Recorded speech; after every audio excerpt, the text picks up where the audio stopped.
अब देखिए एक बड़ी खबर सामने आ रही है। हरियाणा में बीजेपी सूत्रों के हवाले से एक बहुत बड़ी खबर सामने आ रही है। हरियाणा में विजयदशमी के दिन शपथ ग्रहण संभव है। तो ये बड़ी जानकारी 12 अक्टूबर को विजयदशमी के दिन हरियाणा में शपथ ग्रहण होगा, यानी मुख्यमंत्री शपथ लेंगे।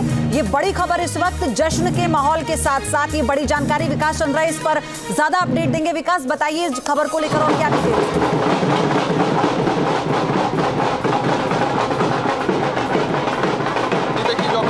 जानकारी जो मिल रही है उसके मुताबिक विजयादशमी के दिन इस्तेमाल हो सकता है।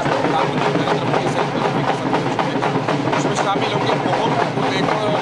बीजेपी काफी सतर्क रहने वाली पार्टी है और जब भी ऐसा कोई मौका आता है तो बीजेपी मुहूर्त का विचार जरूर करती है। जो जानकारी मिले उसके मुताबिक जब पूछा गया तो कहा कि पहले कोई मुहूर्त नहीं है और उसके बाद भी नहीं है, और दशहरा एक ऐसा दिन है कि जिस दिन कोई भी विकास आपके पास हम फिर से आएंगे क्योंकि शोर बहुत ज्यादा है और आपकी जानकारी हम तक पहुंच नहीं पा रही है। फिर से आएंगे, लेकिन अनिल सर आप मुस्कुरा रहे थे जब आत्म मंथन वाली बात चल रही थी, तो मैं चाहती हूँ आपके मन में जो है पहले आप वो साझा करें।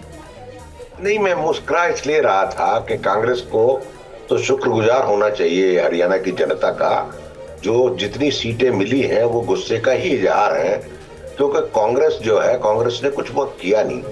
और कांग्रेस का 10 साल में जो वर्कर है, कैंडिडेट तो जो के त्यों रहे, लेकिन ग्राउंड लेवल पे उस तरह का वर्कर कांग्रेस के पास नहीं था। गुस्से की मोहब थी। ये चुनाव ही हरियाणा में जनता ने लड़ा, कांग्रेस ने चुनाव ही नहीं लड़ा। कांग्रेस तो प्रतीकात्मक रूप से वहां खड़ी थी। ये बात तो मैं लगातार पिछले 15 दिन से कह रहा हूं जी। ये कांग्रेस ये समझ ही नहीं पाए। और उसके बाद जो शैलजा ने किया, शैलजा का अपराध तो अक्षम्य है, खास तौर से नवजोत सिंह सिद्धू की तरह से।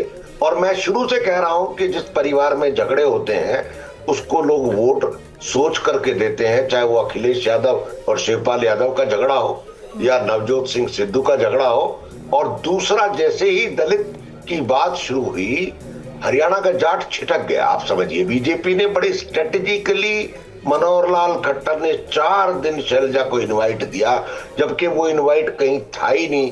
उस इनवाइट पे शैलजा ने मौन साध रखा था।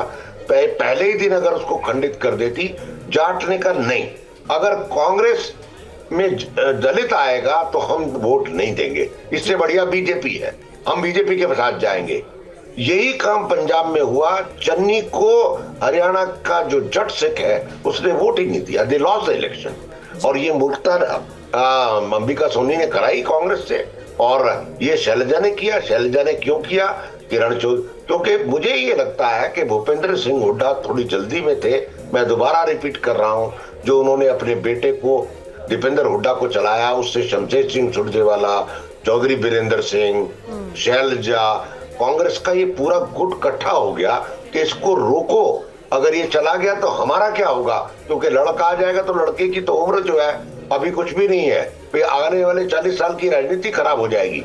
तो ये सब, अब उनको यही नहीं समझ में आया कि राजपाट आएगा तो चीजें चलेंगी, राजपाट नहीं आएगा तो कैसे चीजें चलेंगी।